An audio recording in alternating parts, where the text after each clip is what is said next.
Hi there, and welcome to the Ultimate Success Podcast. We have today with us such an incredible guest. He has been on Real Life and Real Estate with me before. He is a national speaker and educator, one of the top in the industry. He's a broker, leads a brokerage of, I believe, a couple hundred people. He still practices real estate, and he is truly a wealth of knowledge. But what is incredible about our conversation today is that there's a little bit of business in here, but then there's a lot of focus on living your best life and achieving ultimate success. It's a great conversation with my good friend, Matthew Rathbun.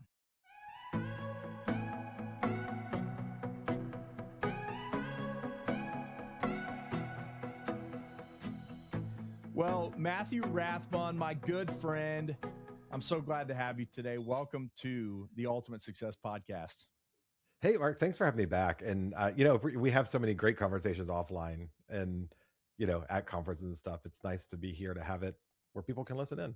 That is absolutely right. And I think we've got some great topics to go through today.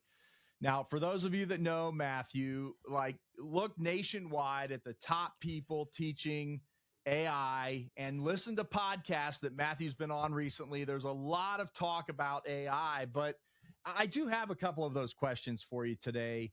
But Matthew, really, I want to start by talking about relationships. As I look across the industry right now, there's this leaning into AI and leaning into the lead generation platforms. What's going to get me the most leads? And I think people have forgotten to lean into the most important things. Yeah. And really the two things that I always say that we can manage the most are our time and our relationships. And so, Matthew, what are you seeing in the industry? You lead a brokerage, you travel all over the country, you're with agents. What is it that you are observing right now when it comes to relationships and the relationships that we as agents are forging with our clients? Yeah, I guess that last sentence is it. I don't feel like we are forging relationships. I feel like we have a relationship. I don't know that we're forging it. And I think that's a problem. Because I deal a lot with marketing and tech and this, even though my heart and soul is kind of risk management stuff, I love the marketing, I love the tech stuff. The most frequent questions I get are like, how do I get more leads? How do I use AI to get more leads? How do I use social media to get more leads? Right. I was just recently at a conference and I won't call out anybody, but it was a representative in AR who was there, and they were sharing what the survey results are from brokers. And this person said, one of the number one things that's coming back from surveys of brokers is how do I build more leads? And a couple hours later, I got on the stage and I said, let me just start off with this: is you're asking the wrong questions. And I even if I'm meeting with, and I just did we call it Tribe Builders. It's a workshop I do with my own agents that I coach here at my company. We start at, do you know yourself? Do you understand humans? Then we'll get to giving you the names. Because if you can get 200 emails from whatever lead source you're getting and you're converting 4 of them, Right. you're removing yourself from a lot of potential opportunity because you're focused on who's going to respond to my email quickly. And you hear agents say this all the time, like, I emailed them and they never emailed back. Well, Right. okay, what did you give them that's going to make them respond? Or Facebook, there's a Facebook group here locally, and I watched this. It's actually really funny to watch. It's sad, but it's funny. Some poor soul who apparently has never watched the rest of that Facebook group will go, hey guys, we're thinking about selling our home. Does anybody know a good agent? And then they get slammed. 4,000 agents later. Yeah. That's right. Every agent's on there going, pick me, pick me, pick me. But yeah, exactly. I actually had one of our new agents recently say, hey, I saw this post. I reached out. I was one of the first agents there. Now he's private messaged me and asked me to give him a complete rundown of all the stuff I did. And I said, you and probably another 1,000 agents are going to get that same thing. But what's going to make you stand out? That's right. That's right.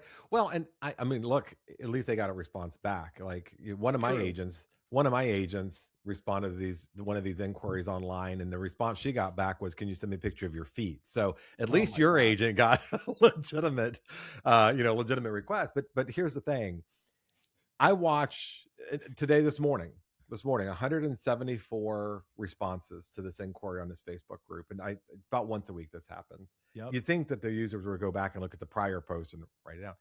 No one gave a reason why, other than once in a while you'll say, "I've been doing this for 20 years." You see that a lot as a justification, as if that has some value to the consumer. Or, I do it for the lowest commission in town. Those two things were the only rationale. I said in 174 responses, the only two things anybody gave. Yeah. No one's like, "Hey, we're going to care about your family." Yeah. Like, we want to meet with you to make sure we're even the right match for this. Or here's my website that solves the most probable problems you have, or takes you through a path. No one offered anything other than, "I'm licensed." And you think if you saw 173 of your other agents respond, you would go, "What's the point of responding unless I either A, are insanely attractive in your Facebook profile picture, makes you stand out," Which or I get that all the time. So, I take that one off the board. I was gonna say, like, if you and I are going head to head, I couldn't even compete. I'd be like, Mark's ever responded. Yeah, right. He's 8 foot tall. I can't complete in that arena. They asked for a But picture of my feet, and because my feet are so big, I have to take 2 pictures to get it in. So, I don't know. and I asked then my wife to. Go ahead. okay, so no one thought that this conversation was going this direction today. Yeah, But, then I thought we were better here we friends. You are. should have known. I've asked my wife, "Do I need to shave my feet before I send the picture, or is it okay?" Look, it looks like Hobbit feet. It's something. My wife always says, "Don't take a picture of the toe that has the fungal infection. Take it from the other foot." We're gonna have ChatGPT work with you later on that. Yeah. So this has completely gone off the rails. Look at But no, this. my producers in the room are actually sitting here going, "Oh no!" Anyway, so this is you know what? I love it. If you do not have the license to use my likeness. Yeah, if you can't use any of this unless you use that part. I'm rejecting authority. It's staying. I don't care what anybody says. Okay, so none of these agents, and our whole industry starts with, what is your elevator speech? Yep. Well, again, it's a failure to understand the consumer, because when you and I get in an elevator, if we don't know each other, we look down at our phones. No one's talking to you and asking you what you do for a living in an elevator. We have these great gifts, the newsletter, social media, drip campaigns through CRM, and even drip campaigns, we have to address. We have these opportunities to be involved in people's lives well before they need us, so that they know and like us and trust us, so that they can refer us to our friends, so their friends are not going on Facebook and going, "Does anybody know a good agent?" Getting inundated with 200 responses, as opposed to finding a friend that they trust who also trusts us to know us. And I find today, this really started back, I think, I'm old enough to be doing this long enough when the fax machine became even more prevalent, and we stopped going to the seller's house and presenting our buyer's offer. We stopped showing up for settlement. We intentionally did split settlements. Our walkthroughs did not have the buyer and seller there anymore. All of this is done quickly and by text. And I'm done with an agent now who's amazing. She's great. I never met her before. She's from a different region and brought a buyer to my listing. But she gets a little frustrated because I'm a phone or Zoom guy or FaceTime. I don't want to text about this. As much as I love the succinctness of it and the ease of it, I need trust being built. And that happens through hearing my voice and hearing an explanation and chatting about this. Yep. And, not to share too much out of school, but when she called me the night she wrote the offer, she was having a family emergency at the time. She said, "I'm here at the hospital, da, da, da." And I'm like, I got it from here. I showed her clients the property for their second visit, no problem. Stayed within the guardrails of that, offered to help where I could. Don't mind writing the offer. You tell me the terms, because I can fill in the blanks for you. But she wrote it, and since then we've had this ability to have some conversation outside of a text of saying, the septic system's getting replaced. Yeah. I think those things are so important. I'm looking at a transaction I'm working now where I know it's 4 siblings who inherited the property, and 2 of them I've known for a long time, and the siblings from the first marriage I've never met. Guess which ones trust me and which ones are challenging me. Trust is such an important thing. It's hard to get. Right. Yeah. It's hard to get. It's easy to lose. Yeah.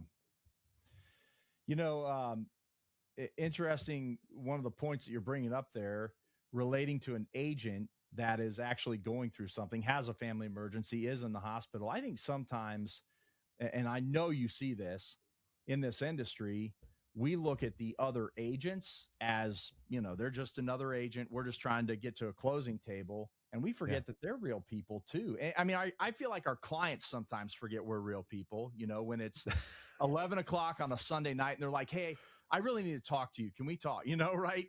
Right.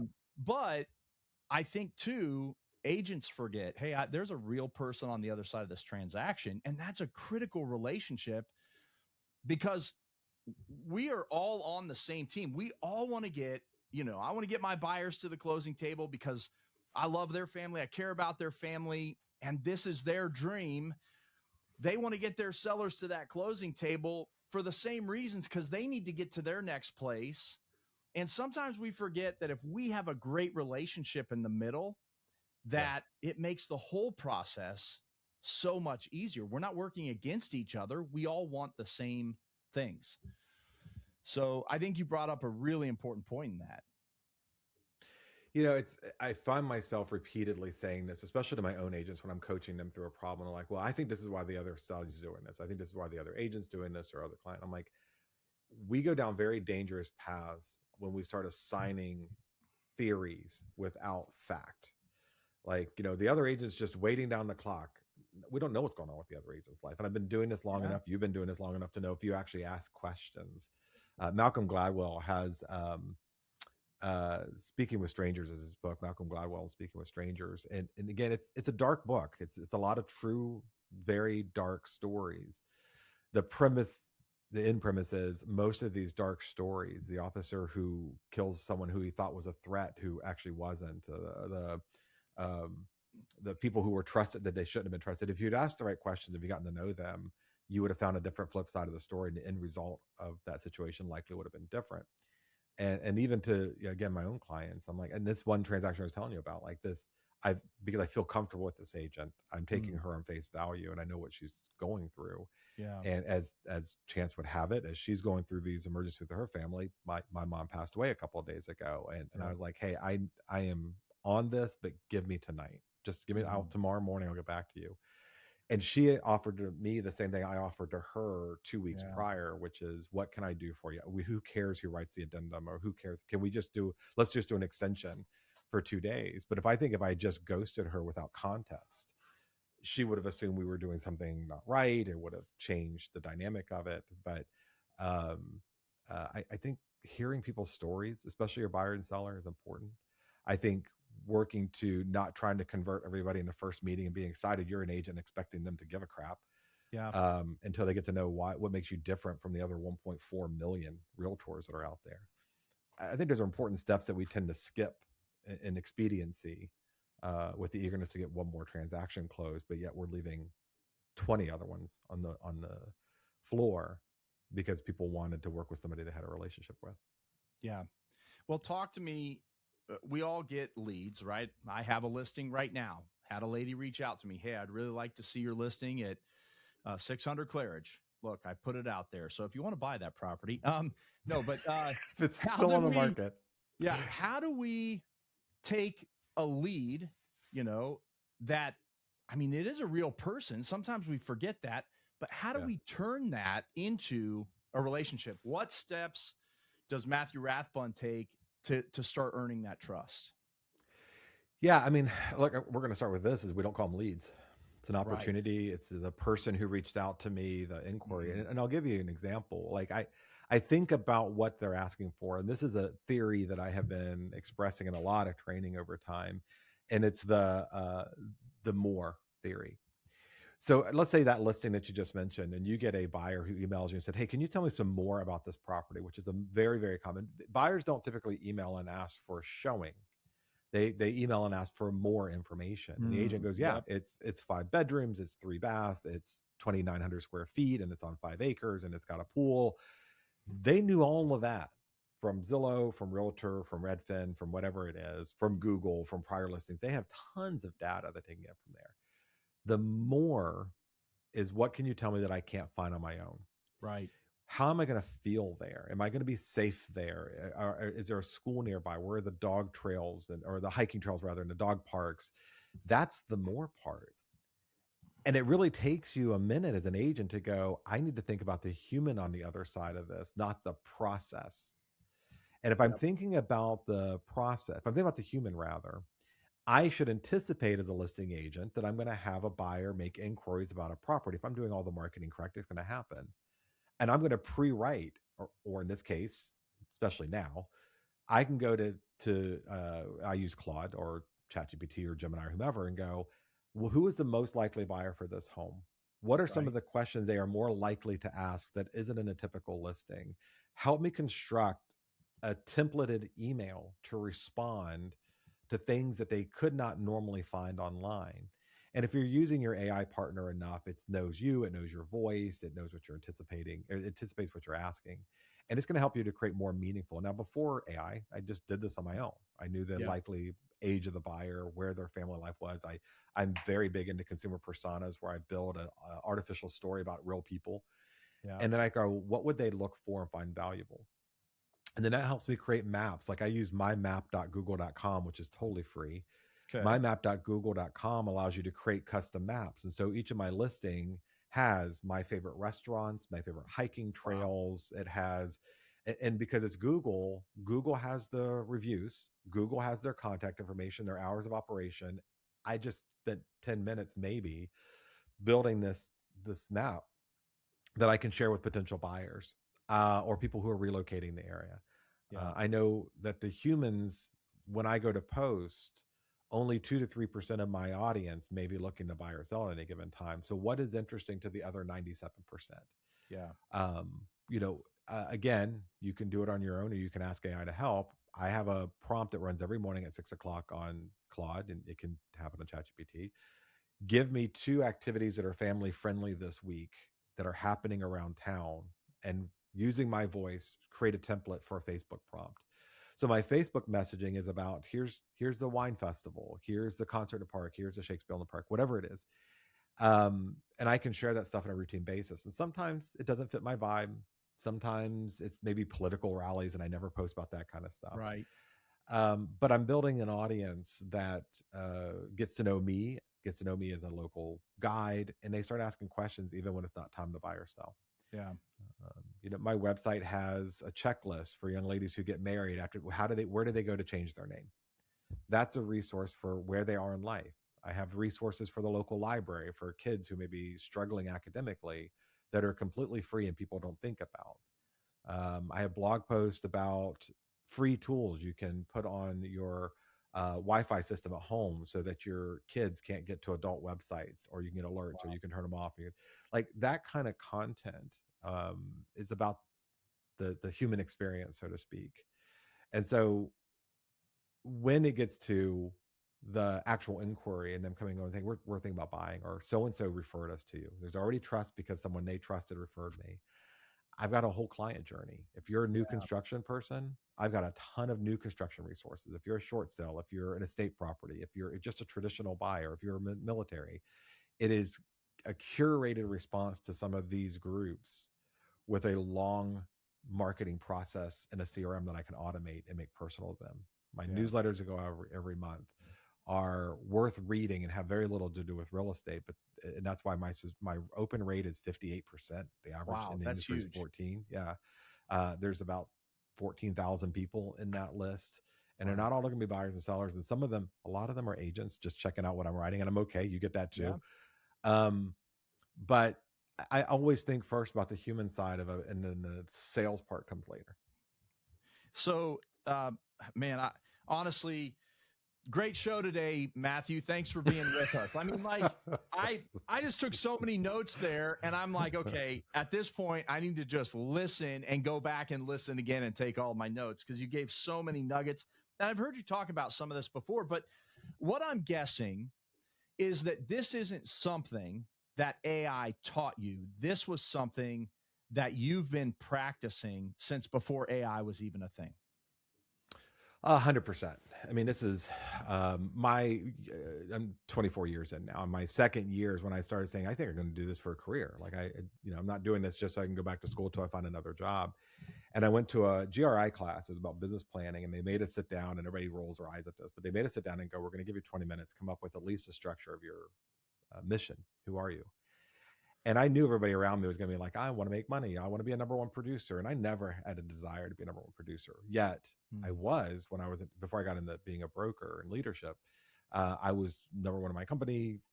Almost every company I was in, I was high percentage of producers in our region.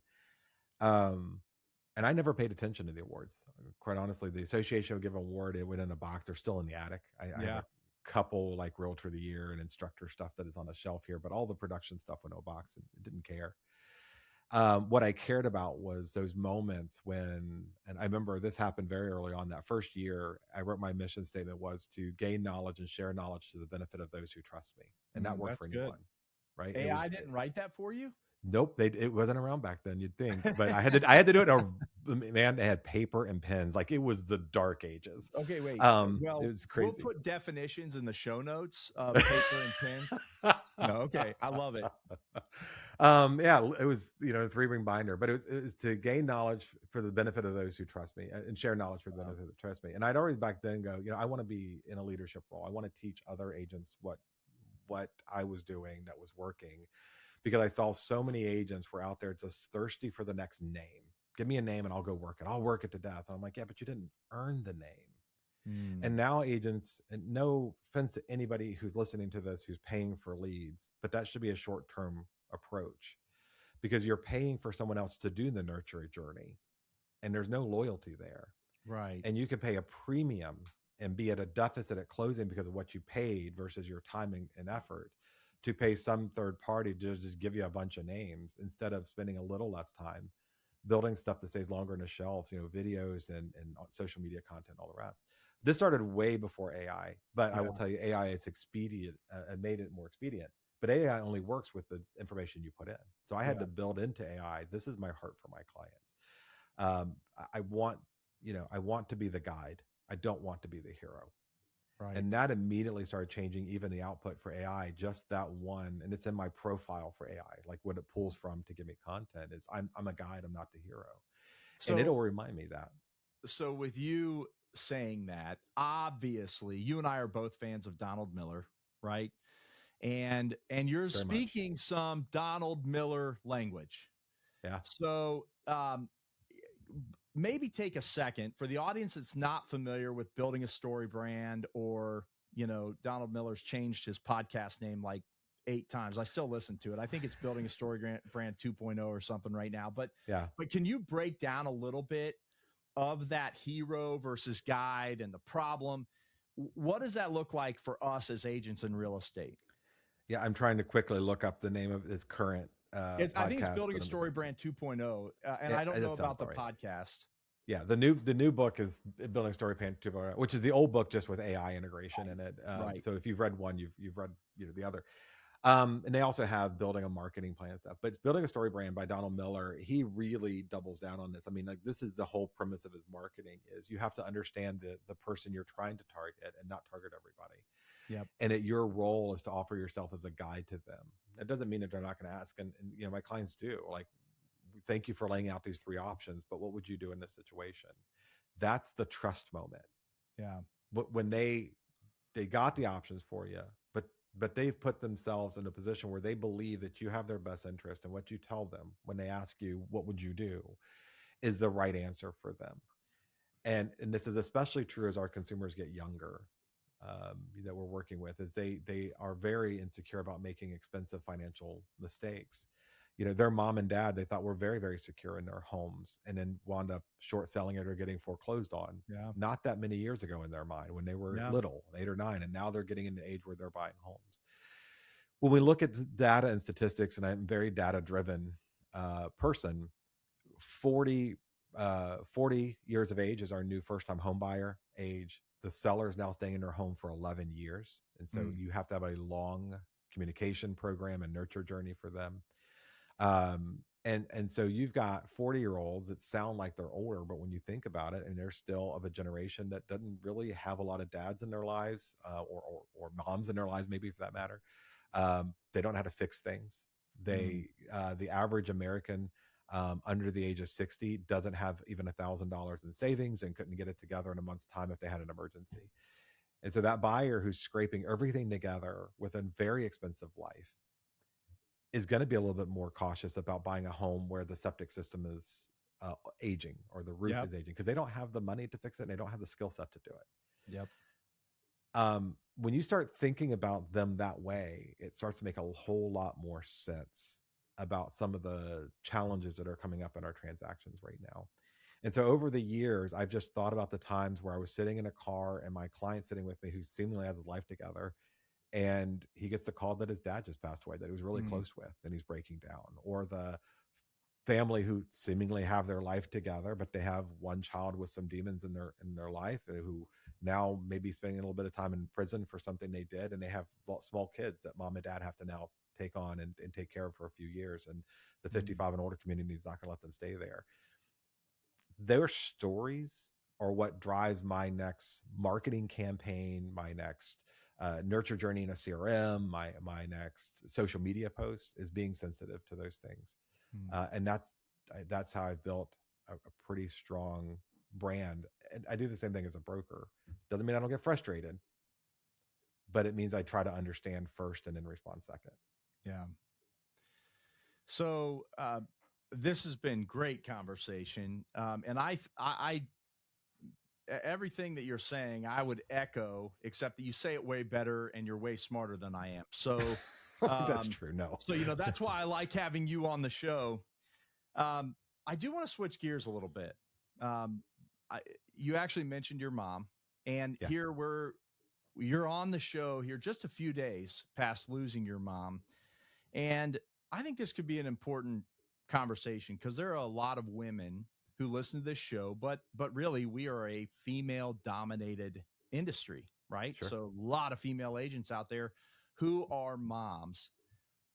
Talk to me about your mom and the role that she played and the impact that she had on your life. And kind of the direction I'm thinking on this is having those moms out there, like, have it click that the impact that they're having on their kids. Yeah, it's my dad passed away 18 months ago. They've been separated for 30 years, but they both passed of cancer. I spent two weeks sleeping on a lazy boy outside of my dad's room, taking care of him in his final days, and had probably some of the most meaningful conversations we've had in my 50 years of life with them. And then my mom had been sick for quite a while. She had cancer and had decided for her that she didn't want to go through medication and treatments and all the rest, that it was inevitable. It was brain cancer. It was inevitable, it was going to happen. And she'd rather spend 1 year without all the medicine instead of 3 years of challenging going through it. Neither of them are perfect, as none of us are. And I'm a father, I'm a grandfather. I'm sure my daughters are quick to tell me if I ask for a list. I won't. I'm not brave enough to. Right. These things. And sometimes we learn things from watching and going, we don't want to be that person. And sometimes we learn things by saying we really want to emulate that. My mom had an incredible imagination and read small stories to us when we were little. There's 5 of us. Read stories to us and probably until my teenage years. I moved out at 16. I think probably months before I moved out, she was still reading to us as a kid, and we would lay around in the living room and listen. She always had big dreams. She always thought we were all capable of way more than we were. And she had some of her own, her own things. She had, certain anxiety issues and other issues that I had to catch in myself to make sure. And both my parents, as many in their generation did, were no strangers to alcohol and drugs and some other things throughout their lives. And you learn things, again, directly, indirectly. So for example, just before we got on here, a really good friend of mine, a friend of both of ours, and I'll share the name now because I don't want to embarrass them, but they were checking in on me, making sure they're okay. And they're like, have you, there's a bottle of bourbon with your name on it. And I'm like, I made a rule many years ago that I don't drink when I'm mad, sad, or alone. Yeah. And that was because of watching my parents, again, mainly in the younger years, not so much recently.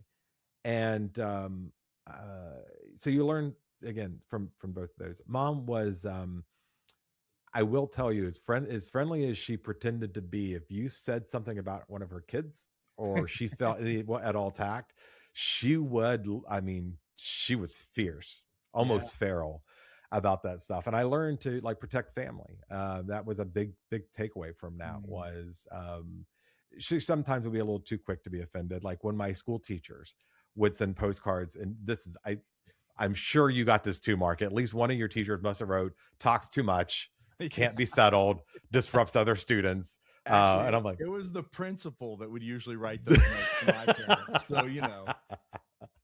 but I would get those, and my mom would immediately get mad at the teacher, and I'm like, I'm little, but I'm like, no, this is before anybody knew what ADD was, but I certainly had it, and I certainly was disruptive. But there were several teachers who say Matthew would lead others to disruption. Matthew would lead others to places, and I never really, until after her passing, felt that. But my mom spoke that over my life. My whole life was, you are going to be leading other people. Yep. And I mean, I've been in nonprofits. I was EMS in the rescue squad. At 19 years old, I was the assistant chief. Like, and it was a 100-person EMS agency, volunteer EMS agency. And I started very, very young, through youth group, through Boy Scouts, through all that stuff, normally becoming in charge of something, even in the companies and the association I'm in now. And those type of things you speak over your kids, and I can't tell you whether I naturally had a gift and she was just uncanny about identifying her, or whether the gifts came about because that's the direction she pointed me in. But my mom was also my mom was also very, very spiritual, very like visionary with everything, and it taught me to dream about stuff that I wanted to do. And she didn't realize a lot of it in her life. She just didn't, for a variety of reasons I won't go through here. But it caused me to go the opposite direction and go, I'm not going to be like that, where my parents were okay just being home, and maybe that's fine for everybody. But I wanted to live out those visions that were set forth. I wanted to go on travel. I wanted to go to different, foreign places. I want to get to know people who aren't like me and their culture. And I really had a strong desire to actually do it. And I could look back at my parents and go, they didn't, and I'm not going to be like that. And so I'm compelled to go do it now. Yeah. The one thing I will say and it is particularly more challenging for females in this industry than men. And I want to say moms and grandmas. And let me, to be clear, because if you look right now at social media, this is not a popular opinion, but you can go look at the data. So you take it for what it's worth. Women get more attention, more likes, more comments, more follows if they did the exact same thing that a man did. And there's a variety of reasons for it. And it is the way of things. And I'm not here to change any of that. So from a competitive edge, from marketing standpoint, getting attention and being trusted, because they're nurturing in general, not all, but many of them are, consumers tend to gravitate towards women as opposed to men. However, moms, and especially moms, but also grandmas, have this other obligation that we, of society, have put on them to still make dinner, keep the house clean, and all these other gender specific things that, as much as we talk about progression, it's hard to go against either wiring or thousands and thousands of years of culture. And your kids may be okay with dad stepping away from dinner to take a phone call, but they're generally not okay with mom stepping away from dinner to take a phone call. And I just want to share, again, as a dad who's been doing this for a long time, with a very forgiving wife, because I am a workaholic, and she, lets me go. I scheduled time with the kids on my calendar. It was immovable. If you call and said, can I meet with you on Thursday? Nope, I have an appointment. You don't need to know what that appointment is. That appointment. But if I could just challenge everybody to adopt this mentality, that kid's coming home from school and they've had a day, good or bad. They waited all day to excitedly tell you about it. And you sit down for dinner and they're getting ready to launch into what is important to them that may not be important to us. And you go, hold on, honey, I got a call. You've just told them, and it'll stick with them the rest of their life, that the phone calls they had, that mom's job they had, was more important than them in that one moment, whether it's justified or not. Your clients can wait. They will wait an hour, they'll wait a 2 hour. And if they get mad, so what? In 30 days from now, they can give you a review and move on. But they don't respect your family time. If they don't respect the things that you're human too, you may not want to keep them as future clients and put them in your CRM anyways. So don't let this fear we have that if we don't respond every minute of the day until 11 o'clock at night, that someone's going to dislike us or think they're not doing their job. If they're that big of a jerk, they've already moved on to the next thing in their life. So also pick better clients, but that's a different, we don't have time for that in this conversation. Yeah, right, But right. but This is I would part say, two. We're going to get into picking better clients. yeah. And if I can give a advice to the, as someone who's been a coach and a broker for a long time and witness this, you need to get your partner on board. So your husband or partner, whomever it is, um, bring them once in a while to the company awards event, to the company picnic or whatever, so they can see that you're not the only one that's like this. So there's lots of agents. This is the nature of the Right. business. I make a point as a broker. We do our company awards event. I work the room. I go to the spouses and partners. That's Yep. my job. I talk to the agents all day. And I'm like, man, your wife, your husband, they do a great job. Let me tell you about this time this client was having this problem, and I know they probably kept you awake at 3 a.m, and you'll never understand unless you do this job. But they were involved in that person's life and that chapter of that person's life, and it was meaningful to them, because the partners and the husbands and spouses, they don't understand, especially the months where the money's a little slower than other months, and you're still working. They don't understand. Yeah. These great words of advice. I mean, you said a lot of things. You and I see eye to eye on so many things, but again, you just say it so well. So if you're listening to this, I think the whole I have an appointment thing, that's a realization I came to, and I've talked about many times, but that should be, you should have written that down, underlined it, highlighted it, put stars around it. There is nothing more important, in this life than those that you raise and that, you're going to put out into the world someday.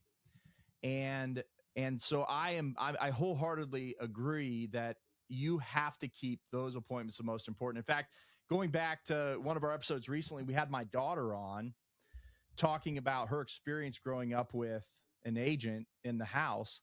And she said one of the things that she valued the most is we rarely missed the dinner table.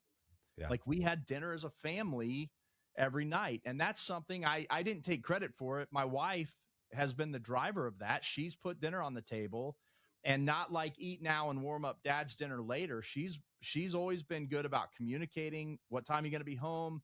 I'm going to have dinner ready. Great. And I knew that was a priority, and I think we sometimes forget or don't even realize, I should say, how much impact those moments have later on. Yeah, 100%. And so, Matt, what's your mom's name? Francie. Francie. So we honor Francie today. She raised a heck of a son, let me tell you. And for anyone listening out there, I mean, Matt's become a good friend of mine. But man, this man, he's not just about, AI and speaking and ethics and compliance. Like, he's so much more than that. And he truly does care about his agents, his clients, and those that he gets to teach. And I've just seen it. So Matt, I'm complimenting you without directly complimenting you. So no, it's the best thing you can say about somebody. Well, as we're sitting here talking about food on the table, and it did remind me, my mom, more than once, she taught me, and so there's 5 of us. There was 4 from the first marriage, and then I have a little sister who's she's 30 now, from the second marriage. And my mom, for us, there's 3 boys, and my sister are the ones that we grew up together. And my mom made us learn how to sew, and I mean, even crochet, because crocheting built patience, and you created something. Art was always a big part of it, even though I have no artistic ability. Writing stories, creative writing, there's all those types of things. Yeah. But I remember my mom more than once she said, you're a challenging personality. She said, you're a strong and challenging personality. She goes, there's a likelihood you may not get married. So you need to know how to cook and clean, sew, and do all this stuff. And, and I married a great partner, but I enjoy cooking. She does it out of obligation, or, because we would starve to death on some nights if she didn't.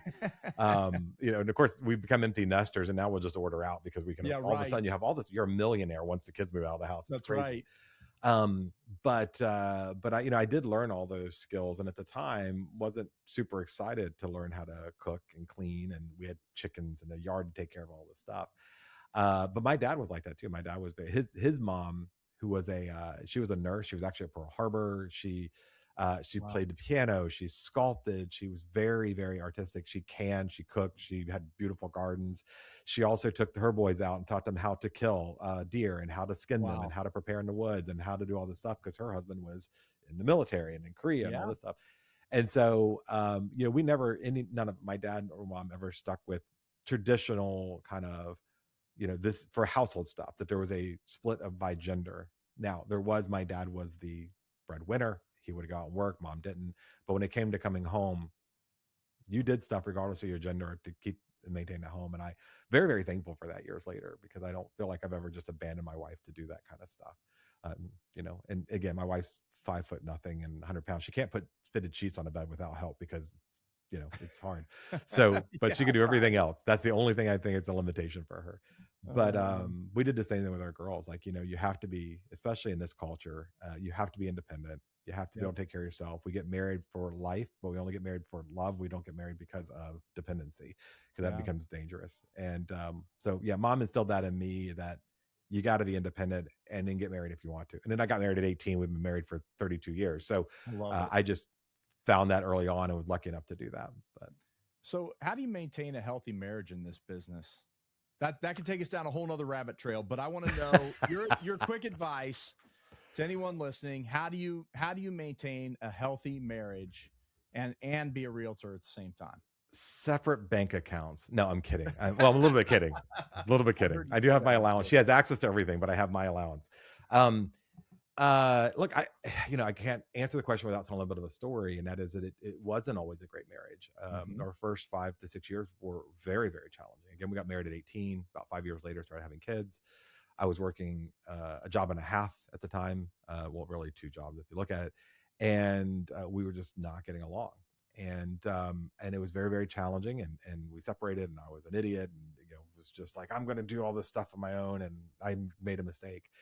And she came back one night, and I was totally depressed. I hated being without her. Didn't think I would be when we were bickering, but it was basically like, hey, okay, if you're gonna get one shot, and this is your shot, and if you want this shot, it's gonna have to be based on our mutual faith, and go from there. And that's what happened. Is that faith really supported a lot we were going through, and it became easier when you weren't in agreement. My wife will, I'm making a bad decision. If you ever hear my wife go, well, Matthew, that's between you and God, then I'm making a stupid decision. And she doesn't want to argue about it. So I don't know that I've ever offered to do something that was actually going to be detrimental to the family, but I want to buy something big, and we're trying to, not spend money, because, we want to have a healthier savings, and we always vacations and everything else. She'll say, well, that's between you and God to think about. And that's when I know I shouldn't do the thing.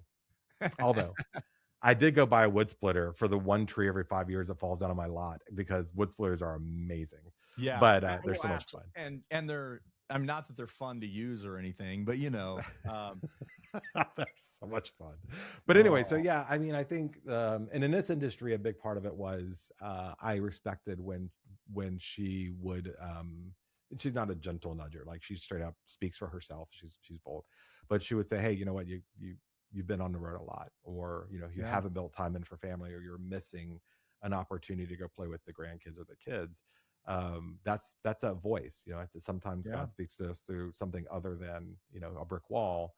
And she's very well reasoned, and she's very thoughtful, and everything she says is for the betterment of our relationship or the family. And I learned to trust that years ago.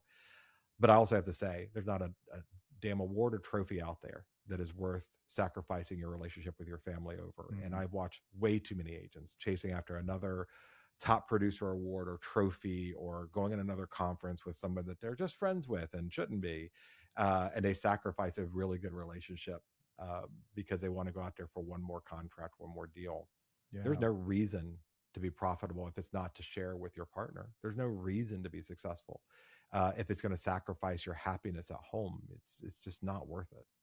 Yeah, and I've watched so many times over the years where people think that the next deal is going to be what does it, what brings them fulfillment, or accomplishing the next level, or being the top agent, or whatever. And then you see them posting about getting a divorce, and they're miserable, when if they had put things in the right order, which in my book, and I believe you and I see very eye to eye on this, that it's your faith first. You have to be grounded in faith and trust in the Lord with all your heart.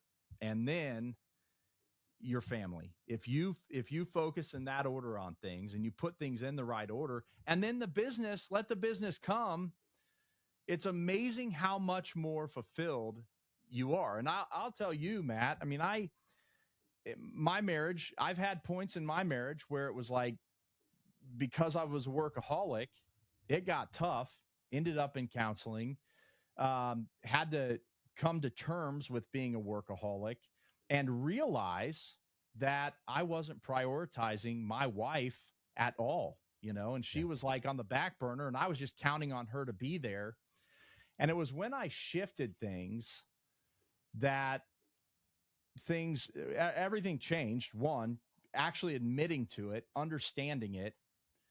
That's when things started to change. But interestingly, a couple weeks ago, she sent me a message. She's going to hate that I'm saying this. There's a parasite going around in the country, and she ended up with that parasite.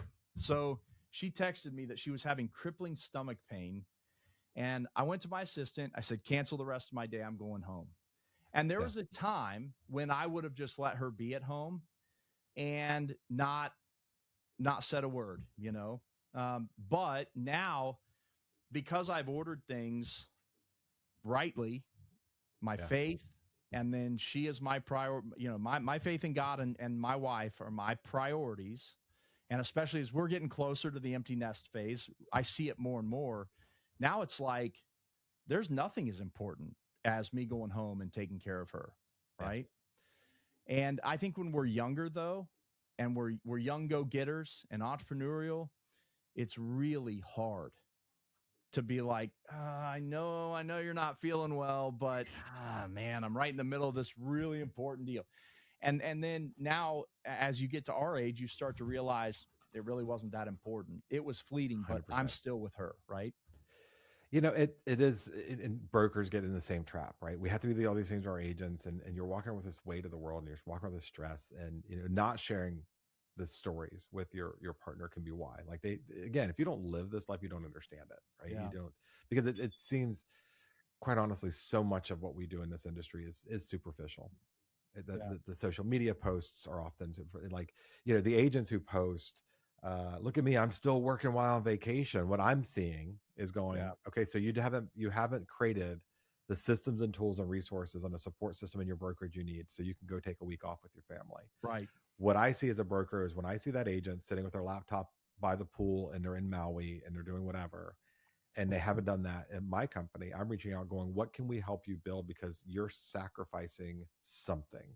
And your spouses are going to feel like you're married to work, and maybe you are, and they're going to be looking for somebody who's into them. That is human nature.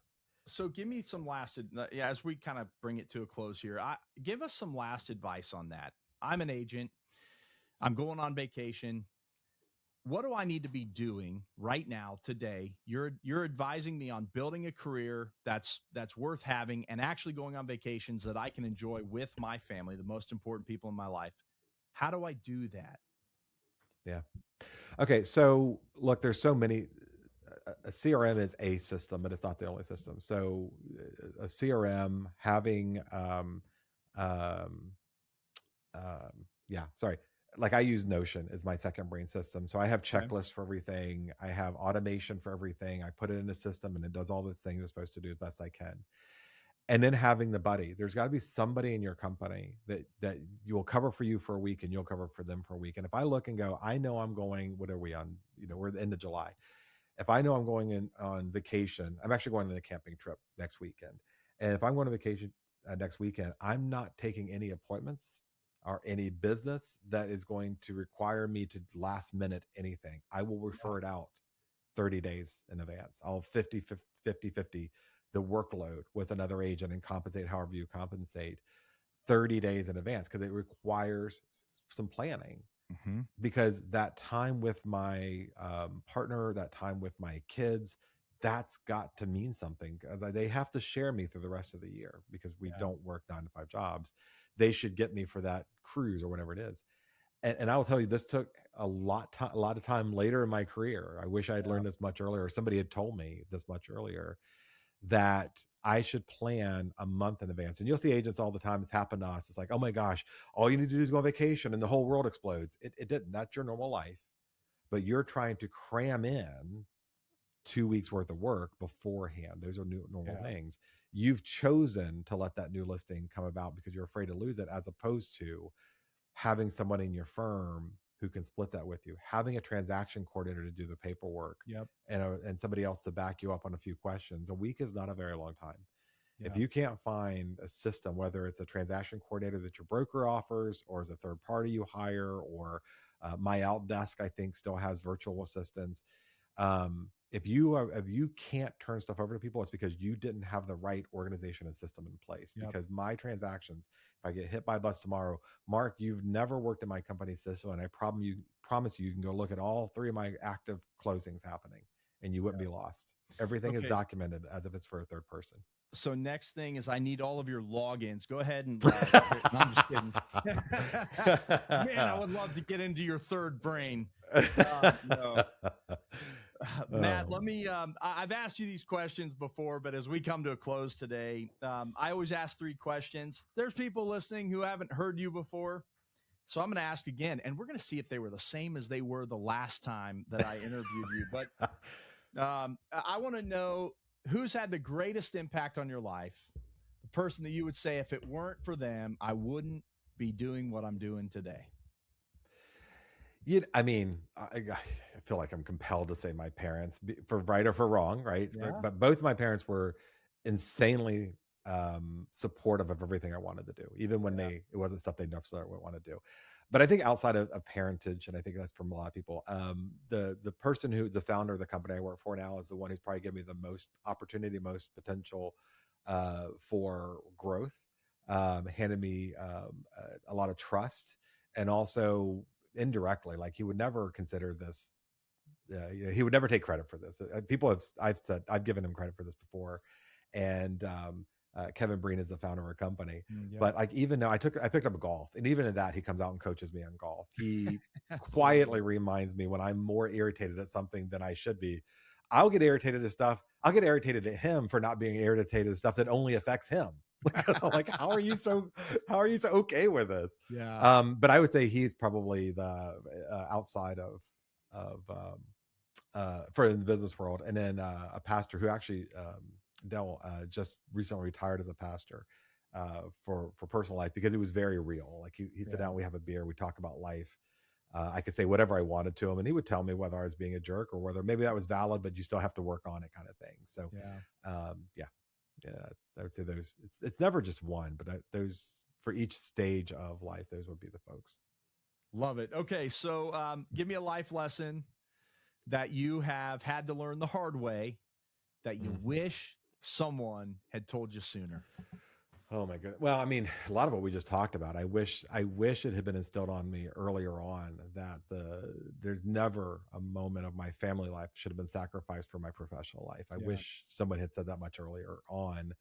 I learned it quicker than most people. I mean, at a younger age than most people, but I also started earlier. I think, but if outside of the sacrifice, the stuff that we talked about earlier, I think that being organized is critically important. I think that from a very practical standpoint, Atomic Habits and James Clear, I think, is one of a book that should be a must read for every agent, especially every young agent.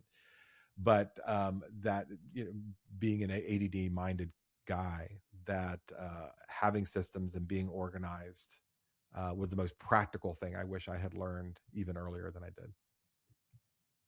Great. Okay, last question. For Matthew Rathbun, what does ultimate success look like?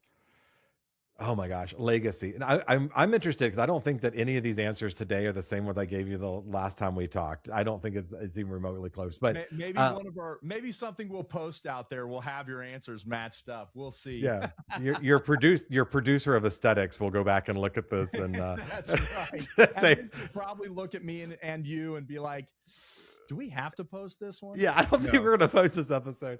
No, I think legacy is the most important thing. Success has nothing to do with money. I definitely want to cover my bills. I want to make sure that when I pass, The girls have no responsibilities to make decisions. Like everything's paid for and done for them, so they can focus on life instead of that. But I think it's legacy is the most important thing that you can. That's success. My Yeah. grandson is feral. I got to tell you, like my daughter just sent me a video of him. She's walking around the corner. He's 3. He is urinating in the dog's water dish. We don't know what the dog did to tick him off, but That's legacy right there. He's I'm somewhere, Matt. I'm like, I 100% see myself doing it at 3 years old. But he is he walks in a room at 3 and there's never a stranger. He'll walk up to absolutely anybody. He shakes their hand. He calls them friend. He calls them uncle if they're a guy on to the call. And he loves everybody. He just wants to play with everybody. He doesn't understand, people who don't want to play or hang out or do whatever. And I feel like I lost some of that as I got older, right? That love for people that he has, the eagerness just to be friends, to be excited about around people, that 100% of energy and imagination he sees. And I'm like, I want to continue to instill that in him.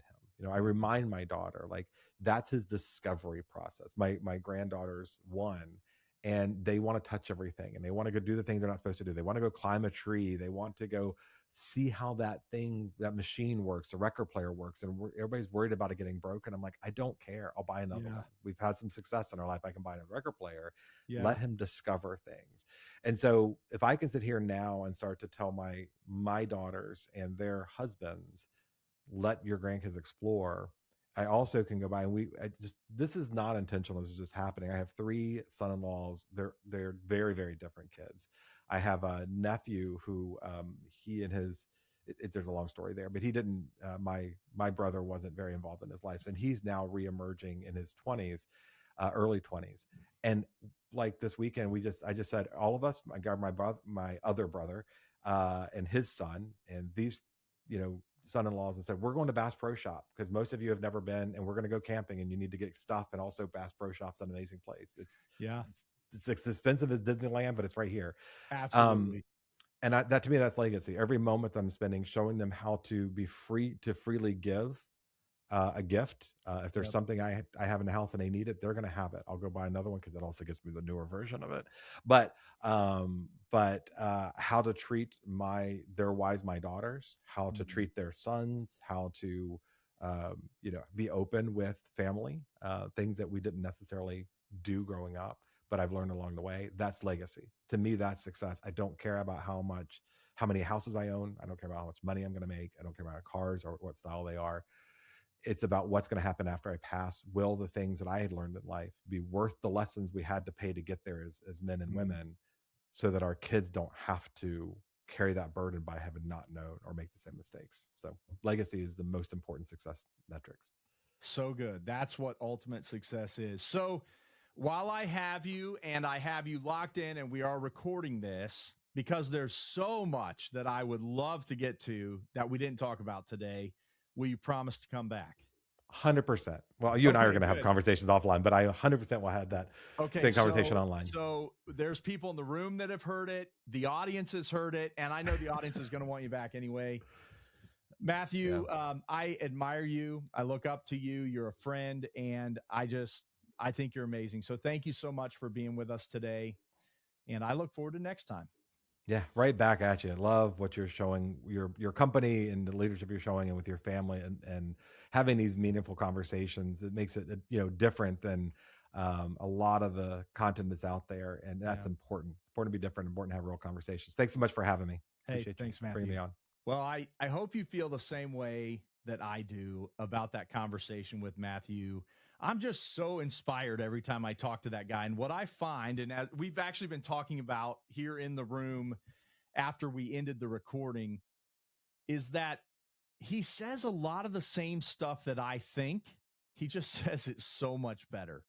And so I love the conversation that we have today. And as we're trying to do now, every week, I want to give you 3 of my big takeaways so that maybe it helps you to lock in on a few things. So a couple of the things is, he is using AI. We didn't do an AI conversation today, which Matthew is a total expert in AI. But the number one thing is I loved how he's created a pathway for every client that really differentiates him. It's not just I've been in the business for 20 years and, I am a performer at this top level, whatever, that we always want to go to when someone says, I'm looking for an agent, who should I go with? Instead, he provides a pathway that is loaded with value, and he does use AI in it. And he says, who's the most likely buyer for this home? So that when someone comes and asks for more information, he's not just regurgitating what's already available online. He is bringing true value to that potential buyer, to that potential client who is a real person, a real family, and a real relationship that he's going to build. And how does he do it? It's by bringing the real value. The number two thing is that he uses mymap.google.com to lay out his favorite places locally that he loves. Like, where's the local dog park? Where are the best parks or the best places to go for concerts, or my favorite restaurants right here around this particular home?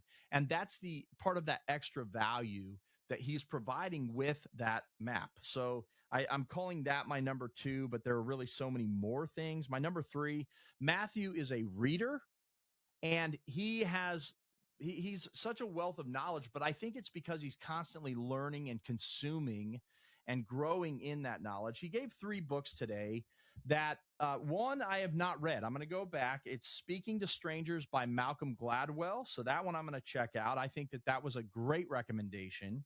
Atomic Habits by Cleary. I didn't write, I don't have his name written down, but I just look up Atomic Habits. I've read it. Phenomenal book. And then we talked about Building a Story Brand with Donald Miller. He's got Building a Story Brand 2.0 out. Highly recommend that one. But we as agents, we need to be continually consuming and growing in our wisdom, knowledge, and understanding. And I think Matthew does that so well.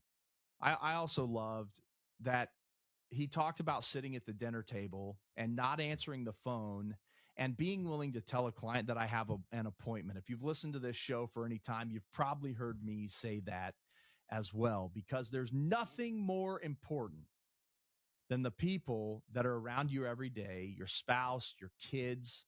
There's nothing more important. Never at the end of your life are you going to look back and be like, man, I wish I worked more.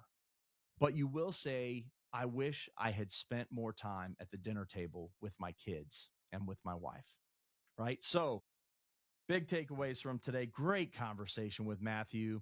If you want to follow Matthew, we're going to put in the show notes all of the ways that you can contact him, follow on social medias. But by all means, I hope you're inspired today. I know I was. Hey, listen, I want to help you grow in your business. I want to help you build better relationships. We're doing that now through 100 Days to 100K. It's our online course, part of the Ultimate Success community. It's going to help you manage your most valuable assets. 2 of those being your time and your relationships. Learn about Ultimate Success Framework, 100 Days to 100K at itsmarkpeebles.com. You'll find that at itsmarkpeebles.com. I believe it'll have a great impact on your life and on your business. So thank you so much for joining us today. As always, we are here to help you live your best life and achieve ultimate success. We'll see you next week.